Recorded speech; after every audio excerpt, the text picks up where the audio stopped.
My name is Katie Porter. If you don't know me, I am Executive Director of Inlandia Institute. We are a literary nonprofit and publishing house based in inland Southern California and actually in Riverside itself. And today we have with us a very, very special presenter, Miss Allison Hedge. Allison was recently, which was I think just this week, named a National Book Awards finalist, and she went off on an adventure across the country that involved Dolce & Gabbana dress and a tuxedo and an awards show, and I'm excited to hear and celebrate Allison. So Allison, in case you want to know more about her, she teaches at UCR, so she's local, and she is a Fulbright scholar, first Jade nurtured Sue Female International Poetry Award recipient, a recent Dan and Maggie Inouye Distinguished Chair in Democratic Ideals, and a U.S. Library of Congress Witter Binner Fellow. And she's written 7 books of poetry, 1 book of nonfiction, and a play. So today we are here to celebrate the recent publication and book award finalist winning book. Look at this blue. So everybody look at this blue right here. So without further ado, I give you Miss Allison Hedge.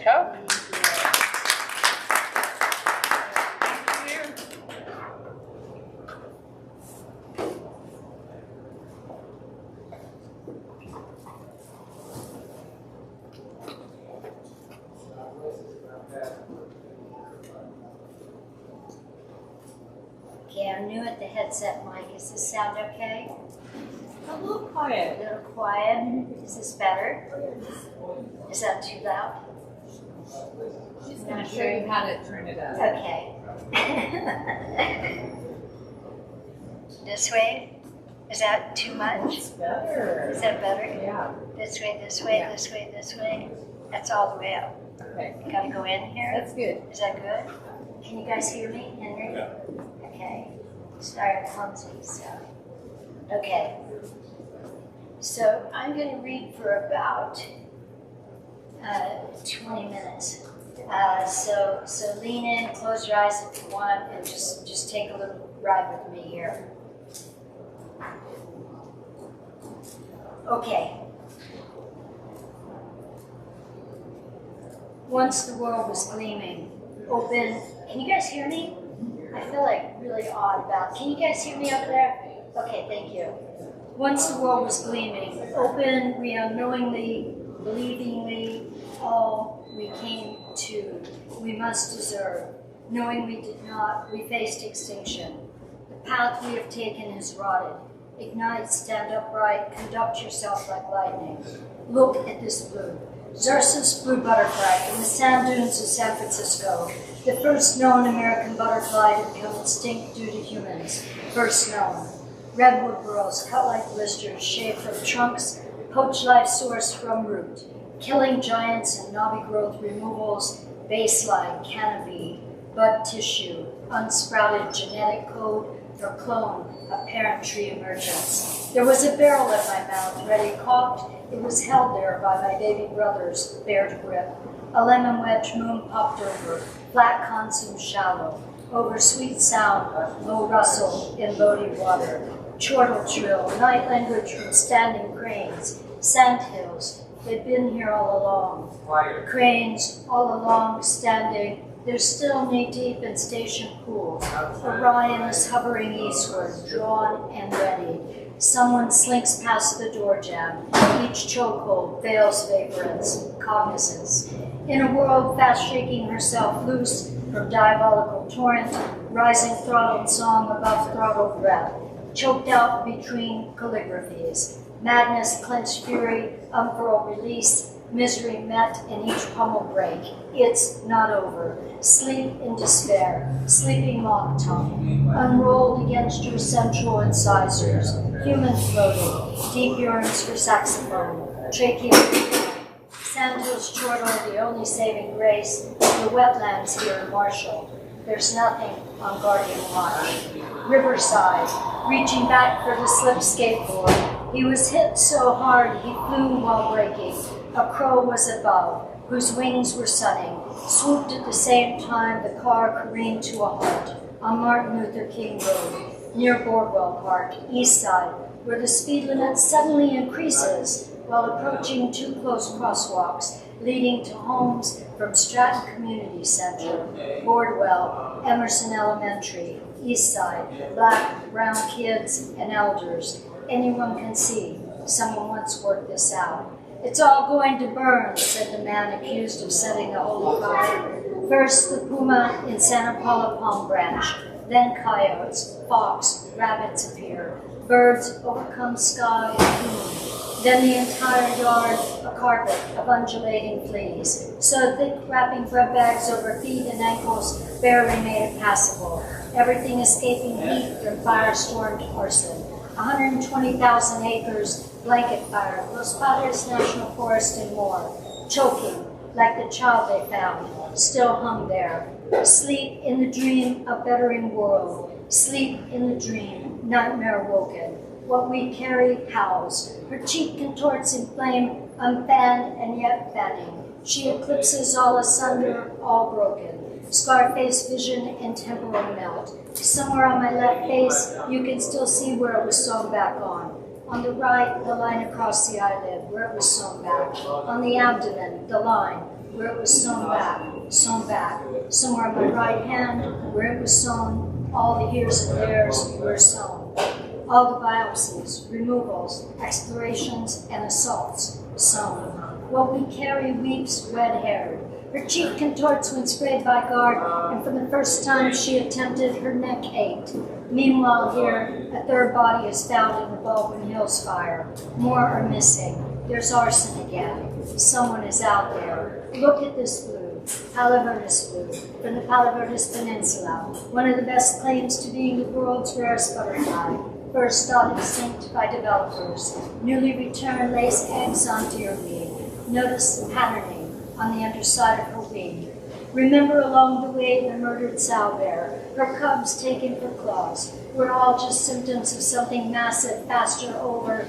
They're killing us, weaponizing nature, sanctifying arms, consecrating each trigger-flexed hand. Dad was in his 80s. He was up on the trade group, a sprayer in hand, fighting back the ignition. I'm not leaving until everyone leaves, he said. For the time he battled out of being rolled, just smoothly turned his cane horizontal, asking the punks who would like to join him when he dies soon enough, until they scrambled across the Kmart parking lot. Trigger turned to my face. There was every right to bear bitter, every night-schemed daybreak flash. But there's no need to fictionalize this dude. He is what he is, what man made, what man. Sliced squamous for sometime mid-20s, missing children, women taken somewhere. For me, it was a gully, a pond, a base, a van, a hall, a window. Broken branch and canopy, trees like fingers, like stiff blade through my right hand. The bone handle separating my knuckles, like gales tearing muscle, bearing my keen weight. Or the time of E. coli, some salad in the back aisle. An invader like this guy, too idiotic to merit note past his criminal code when pressing limits and cruelties as a method of stopping poems so they do not escape, no matter the muescape. Santa Ana's floods, frost on the orange grove, all that counted elsewise was any snowfall on Topa Topa. There was something lost on the Death Wish facade, calling itself a man. Ghost knocks pounded behind my head on the wall when he tried to stay there. Enigma, can we still use this? Maybe we are. Maybe I am. But not in the way that Lopez would call me Bruja when the plant hangers split and oranges flew unaided. Chairs bobbed like mergansers, earthquakes. Northridge was maybe our wildest we met, a pipe bomb, some believed. In the stillness, no one questioned. Some were thrilled by variance, by her shaking us loose. Behind us was Limonadilla, a town of a camp, now some suburbia development, but then all sorts of workers and growers, since 1893. Oxnard Strawberries, Satakoy Records, Santa Paula, Fillmore, Piru, Ventura Gold Beaches, Rancho Floricantos, La Lucha we would go, Hot Peppers, Shoulder, Blood Alley, Ventura Freeway, 126, Oleanders, Eucalyptus, Rhododendron. I came from the camps too, not these, but I served these children. Decades ago, when Olive Land's 7-year-old girl wrote, "My eyes are the green of August. I still see her eyes, her August now." Condors replenish. Phoenix half-grown chicks survives the big stir fire, matures, fathers an egg with the redwood queen, whose initial mate is lost to the Dolan fire. All Phoenix rise. Blue-green egg until Milky Way splits open in some hollowed redwood on cave floor dust or cliff edge. Once my hand gleaned a plume from cliff edge. Something called to me to reach in and feel what left it gone. My fingers raked, pulled from pit what remnant left there. Let love lead. Let hand that pummels rest. Let scowl rest, face relieve. Let shoulders locked high, tight recede. Let feet cracked, worn ease. Let back stiff sore, bend open. Let your lungs swell breath like ocean. Let all of us, let all of us be unbroken. Take heart. Earth feels every tremble touch, feels each foot, listens now. Bring her justice, protection, peace. Look at this blue. Mutant blue-eyed coyotes, a chance mutation. Baby blues and non-coyotes suggest proliferation. Silvery brown bat with icy blue eyes, antennae ears turning, satellite light. Hearing voles, Santa Cruz, Sacramento, Point Reyes. Their apex predators were mostly wolves, mountain lions, or killed by humans. Here they're thriving, hunting, blue-eyed, chance mutation. Tenderloin warnings. Someone took a shot at me before 9 a.m. It's been 2 days since our neighbors shot over me, lying over you, protected you. Since Traveler's Aid allowed me to get here, to take cover, and at least your father can't kill me now. This passing car is mad at the world. Taking pot shots has poor aim or doesn't mean to score. Me, I'm just trying to get some juice, keep hydrated. My sister is still awake from her night shift, watching you for the first time for 10 minutes while I cross-hide, then turn, grab a box of juice, piece of bread, head back unscathed. Pass by the old man someone brought from reservation, left here on the street. No one knows his language. My sister says he'll accept a sandwich from us, juice maybe, so I go back and grab him one. Today it's orange. Here's a heel. Someone from St. Vincent's gave him a cane. He looks maybe blind or cataracted. Wish his name was known and wish we knew his home. Get him back with his people. Morning seems high above and the buildings block out any rise. We get the whole thing, but it seems to spin cardinal points opposite, so north is south. Peninsula living here. Yalamu, Maitash. Aloni, my sister learns its day. She works late shift, printing newspapers, working for her bachelor's in Native Studies. It takes her about 11 years to complete. Me, I'm scrambling to hydrate, to acclimate. In the year that Tom Petty wailed, I said you don't have to live like a refugee. Score before care not cash, San Francisco labeled me indigent. Didn't offer me a home, just rent to my sister. In a few weeks, you will have red measles. Not move for days, dehydrate, you'll nearly leave. For me standing in line, with you wrapped tightly in a sling alongside me for food, medicine, essentials we don't keep. A stream of morning over your face when you recover. Brilliant. We're 7th, 8th generation, undeserving, unenrolled, undocumented, 2 gens from Fluency's heritage, but the Friendship House reps say we're welcome to sit in if we get over Oakland Way. And this is before I could express myself. My chin was still positioned ready, or chin down, and ghosting into horizons that you can't see here. My sister came in the 70s. Her mom and dad from their honeymoon after Blind Date meeting in San Diego in the late 40s, last century. You can still feel them here, though. Each time it's real, we call them. We know the space. Yes, we were there.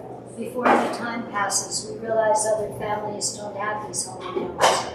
My sister, she's embarrassed of me.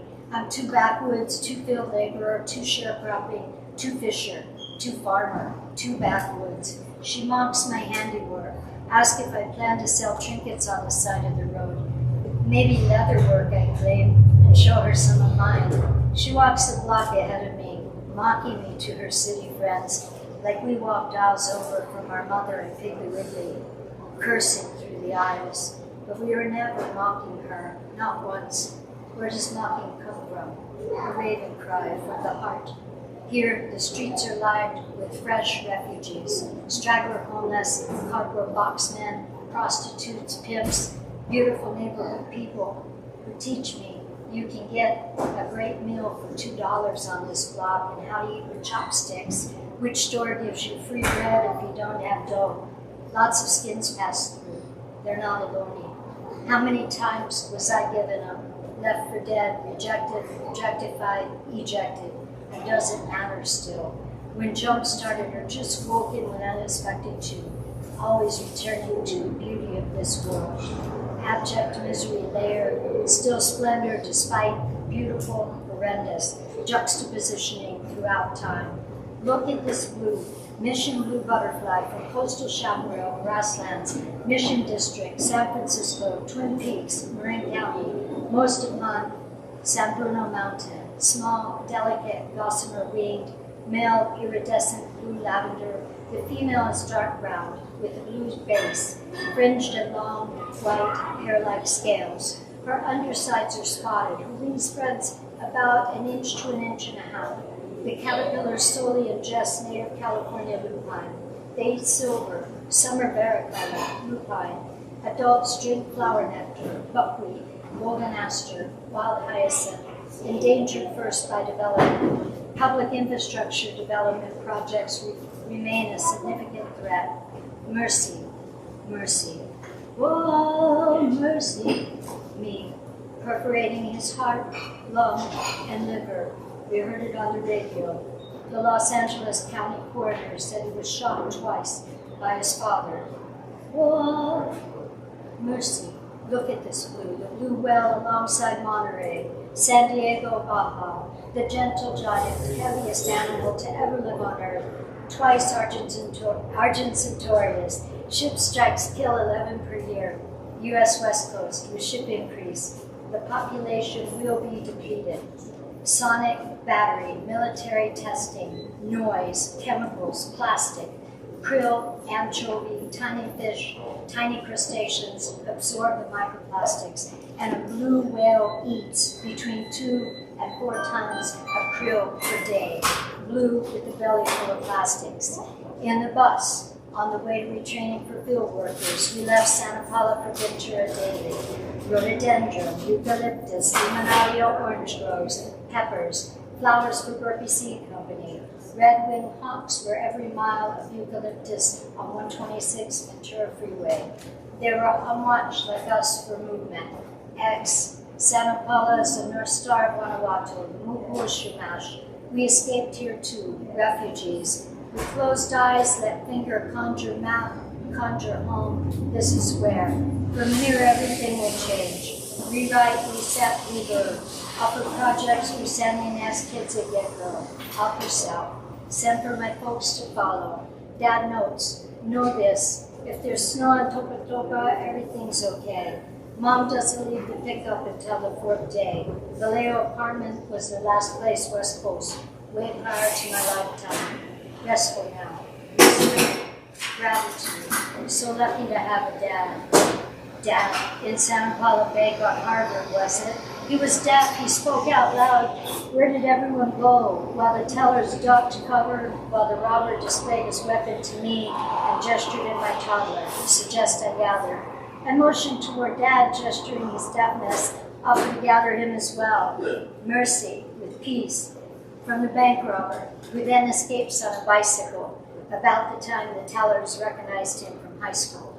Here in the shadows, Leaves keep life close to us, fruit, the taste of it. Dust, following plant rows around the crates. Comfort here, home. There's nothing like a bed under the stars when we need it.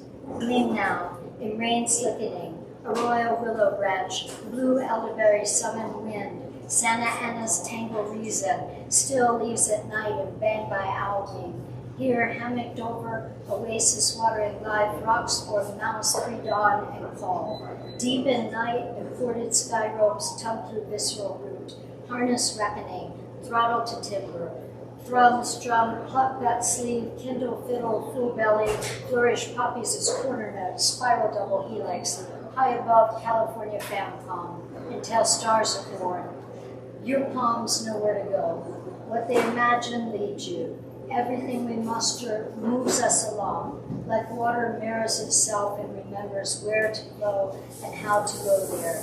In the dream, you follow. In the dream, we fly over all of this direness, both vaquitas. We move like smallest porpoises, undulating in air, like swimming arms tight against our sides. California is spread below us. Manzanitas gleam in sun.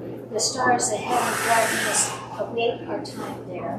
And for now, it is the offering we make. Look at this blue. Hidden Lake blue girls from Hidden Lake, San Jacinto, Riverside County, on the shores of the single vernal pools, ephemeral, trampling by hikers, by sightseekers, endangers each flower, a hairy calyx with pointed sepals, tubular corona, 50 flowers might fit on a penny, a member of the mint family.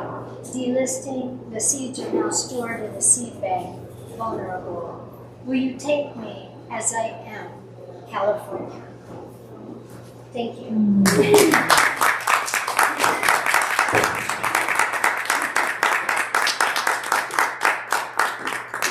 you think about doing a Q&A? We can do that. Yeah. Yeah. So the chair here. Okay. I'm okay standing. You want to stand? Yeah. Okay, then I will stand with you. All right. So I will turn my mic back on. If you're more comfortable sitting, we can. Oh, no, it's okay. Totally fine. All right. So thank you, Allison. I'm curious, and we can now have the audience ask questions too, but I'm curious about the origins of this book. One thing that's very clear is there's this telescoping in and out from the personal to the political to the environmental. How did you start this book? And it's a poem. It's one long poem. It's a very long poem, and what I read is little excerpts that are not necessarily juxtaposed in the book. So I just read excerpts from throughout the book. I walked around with a lot of this in my head. I mean, the book covers knowns in my life, or off and on junctures within California, different places in California, spreading over about 42 years. And so a lot of it I walked around with. I landed in Montenegro for a Fulbright, and I had completed a manuscript that was due, and I wasn't feeling the book. I had finished it, but I did not feel the book even flying overseas. And so when I landed there, I told my host, Maria Krugokovic, who's actually presented in here before, because we brought her over from Montenegro and over at a couple other places here. It's kind of funny to think of that. I said, I have a book here, and she said, when? And I said, well, now, but I don't think they'll notice if I don't send it over the weekend. And she said, how much have you done? And I said, 0. And she said, you're going to write a book in a weekend? And I said, that's my intention, but I won't be able to visit with you. I said, I'm just going to unfold. And so for that weekend, I wrote this book. Yeah, and so I just literally unfolded, and the reason behind it, which Katie so generously asked, I work for the state. I've worked for cities and the state in California on multiple occasions since I finished my retraining for field workers in the 80s. Before that time, I was a field worker and other labor jobs. And living and working in a state and knowing the history of the state and knowing what's happening today and how many lives of people in other forms, whether it's plants or animals, we're missing and people being killed for no reason, like the thing that happened over on Martin Luther King Road. I mean, there's no reason for those speed limits to increase before those crosswalks. And I can't tell you how many times I've written to the city over this. But this needless ending of life and complications that we have because there's other motivating factors. And working for the state, you know, loving California, you also have to call to accountability that which you love. And so it's a book that's a love letter, a call to accountability, and a bit of an indictment. And so it's that wrapped together. So I think when you're on that level with something, you have to allow yourself to be vulnerable and talk about those times that you've had that exemplify the things you're speaking to. Is that helpful? Oh, extremely helpful and shocking that you wrote it in a weekend. Yep. Okay. So, and from that weekend came a National Book Award nomination. Yeah. So what was that like going? Was this your first nomination, or has this been happened before? Yeah, you know, I've won some other prizes, national and international prizes, including in China and other places. So I've definitely been an awardee before, but not at the National Book Awards. And I only found out about it. I was reading in Detroit in September, and I had a former student, a PhD student, Rajib Mohabir, who's a brilliant poet. And I had him as a student years ago, and he texted me. And he said, I'm celebrating you, I'm celebrating you. And I said, I'm celebrating you too, I celebrate you all the time. And he goes, you don't know. And I said, no, what? And he said, you're a cool piece long listed. And I was reading with my friend Jan Beatty, I put my books on my list, and she goes, oh man, I think it's gonna go up. And then we knew to watch for the finalists. So October 4th, when they announced the finalist, I was aware of watching, and it was announced as a finalist. And so it's my first time in that category for that award. And it's a black tie, mandatory. The presses have to agree that they will pay for a table that costs about $6,000 to $8,000 to be there. And they have to agree they're going to print more books and all of these to submit it. And then the juries pick the longest and the finalists. And so there's a jury of five really well-known poets, which are great. One of them is a top year before, which is also great. So it made it two finalists. So I went to the mandatory doings in New York a week ago, and read at NYU with all the finalists. We were medaled. I'm supposed to be wearing my medal now to read it. So we were medaled, given cash purse as finalists. And the next night was black tie at Wall Street at Cipriani, which is very formal New York black tie, not like LA black tie. We slide with some fun clothes and look like we're good. So we borrowed clothes. I was able to borrow tux. One of my colleagues, Tom Lutz's daughter, is Cameron Diaz's personal assistant, has been for decades, and she wrangled some clothes. Her and her sister, who works in hip hop, wrangled clothes for me and my granddaughter. So they sent us off in a vintage tux and a Dolce & Gabbana gown for my granddaughter. So we were outfitted, and it was totally on loan. And it was our first time at that kind of a black tie for both of us. So me and a generation more down, so 3 generations, but missing the middle one, attended together. It was wonderful. The poets were mutually supportive. We all wished each other luck. There was it didn't feel like a competition to any of us. We were just all thrilled to be there and shocked that we were nominated. Yeah, so that's how it went. It was beautiful. Yeah.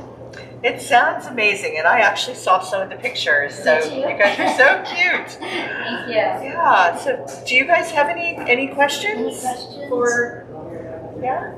I was going to ask if, listening to it, the flow was amazing. I mean, it was like a wildfire burning over the hills. It was really stopped. Thank you. Did it, and I was going to ask how that occurred, but now I know. You wrote it in a weekend. That's right. So the question becomes, I read that Raymond Carver would write these amazing short stories in one go, always, and then spend 2 or 3 or 4 months or more rewriting. Yeah. So did you just write this in a weekend and send it off? Or did I you did send it off, and when my friend got back, she actually left to Croatia, so I could have the apartment to myself. She has a friend in Croatia. She goes, I'll just head out for the weekend. You can have the apartment for yourself, and I'll come back. And I said, okay. So when she got back, she goes, how much did you get done? And I said, I think it's done. And I said, I need some sleep and some food, but I think it's done. I said, I was waiting for you, and I'm going to hit submit. So I sent it to my press, and I looked at her and I said, they'll either hate it or they'll be into it. And if they're into it, it's got some possibility because it's different. And so I hit send, and I was pretty sure it was going to be a long shot, because it wasn't what we agreed to at all. And so I was like, okay, there's nothing like they expect. And my publisher actually left in the interim period when they look at things and went somewhere else. And the main editor, who I had not worked with before because my editor was there before it passed away, she called me and she said, I love this. I think it's phenomenal. And she said, I'm going to do it. So about a year and a half later, it was time to copy edit. And so it was not quite a year and a half, about a year later, we copy edited. And I was stuck in COVID on a law group because I went over there to do the Dan and Maggie and Nori Distinguished Chair, and UCR wouldn't let me fly back because there was no vaccine. COVID was announced, so I ended up staying there longer because of that. And so we copy edited there, and during the copy edit, she had me take out about 20 pages that she felt I overwrote, which is good. You'd rather overwrite than underwrite. And I just needed tune up some of the list forms that are in there, including Abecedarian. And so I got to play a bit with that. And COVID had happened. And so I said, hey, this book is about like being on time. And I said, do you mind if I slip in? I said, I know exactly where they'll go. And I said, I want to get in what's happening with it. So I slipped in a few, there's like 3 COVID references. And then a wolf returned to Ventura County for the first time in almost 100 years. And so I said, I got to get the wolf in, because it's all about what we're losing and the dire state we're in. And so I slipped in the wolf, 3 COVID references, and played around a bit with the list poems. But otherwise, it was just as I sent it. The order didn't change at all. But we pulled out about 20 pages. And she said, this is another book, this is overwritten. And she said, just save it. I don't know if I'll use it or not. But yeah, that's how it happened. Wow. So I just literally just unfolded. And that's what I told my friend I was going to do. I said, I got this music in my head. It's very jazz. I hear music a lot. I used to be a musician years ago. And when I get songs in my head that I know are original, I'll sit with them and let them mull until I figure out what I'm doing with it. Oftentimes it's a poem, a longer poem, sometimes it's painting, sometimes something else. And if I still play music, it'd be that. And with this, it's mostly improvisational jazz. So the book reads like that. There's a varying refrain through it. The look at this blue, it brings us back after the solos happen and the departures and the different movements and departure that occur. And there's a coda, there's a prelude. So it's orchestrated like an improvisational jazz session where the players all know each other and they're not on a set somewhere. Yeah, but you're the player on yes, every solo. Yeah, that's it. I just kind of let it happen and just stayed with it. Yeah, so yeah, it just unfolded. Yeah, after I got this nomination, I was like, maybe I should be unfolding all the time. Instead of trying to control myself, maybe I should just let it help me more. Yeah, so. A follow-up question is, so what are you going to do on the next 3 days? Yeah, I know. I haven't really somebody asked me while I was there, what's the next project? I usually have about 5 projects going at once because I tend to be multi-purpose, but also very easily distracted, And so if I have 5 things going on, I'll eventually get them all done. I can distract myself from this one that's annoying me with this one. Like I distracted myself from the book that I didn't feel, and this happened, So when I was young, I didn't know this was a bad thing. Now they act like it's a really bad thing. When I was a kid, it was just use it somehow. And so I learned to put things to use that way. So I can't really say what the next project will be. Yeah, there's things going on. Yeah. which is my very bad answer, but the truth. Yeah, I know some people get up and have a profound answer to that for the next project, but I'm not quite sure what the juice is. That's a very real answer, though. Yeah. And it's relatable. I can absolutely relate. So where would the juices be sweet? You know? So what happens with the book that you weren't feeling? Is it just gone? Well, it's on hiatus. Okay. Yeah, it's I worked with sandhill cranes, which pops up in a lot of things for decades. I've worked with sandhill cranes, very close personal gatherings that I host at the epicenter of vibration points and such, and have brought many other writers, artists, musicians, film people to those locations and have them witness crane behavior. And I'm very akin to what's happening with their councils that they have annually and how the dances play out for their plans for the next year. And I felt like I gave too much of what's really personal for them, and I felt like I had betrayed them. And so that's why I wasn't feeling the book, is I just felt like nobody needs to know these things, you know, unless they're there and spending time with them. And I just felt very resourced, and I didn't feel good about that. Yeah, so not willing to do it yet. Probably have to pare out a lot of things that I think are like not for the close community that is involved with their kind of recovery. Yeah. Well, that's very interesting, and that I think that's a good answer. Thank you. It needs to wait. It needs to wait, steep a bit. Yeah. Yeah. Anybody else have any other questions for Allison? Yeah. All right, then I think we'll say thank you. Thank you. And again, we do have copies of Look at This Blue if anybody is intrigued. Yep. And Allison is right here to sign it. So. Yes, true. And they do have the labels for them now, so if anybody buys one today and gives Katie their address or Landia their address, we'll make sure you can get a label on. I'll send the labels to them. Awesome. All Yes, right. so we can get I have one I'll need. You're going to need some. I don't know. Yeah. As soon as they come. Thank you. Thank you for coming. All right. Thank you, Allison. Okay. Thank you. Oh, yeah. Push the...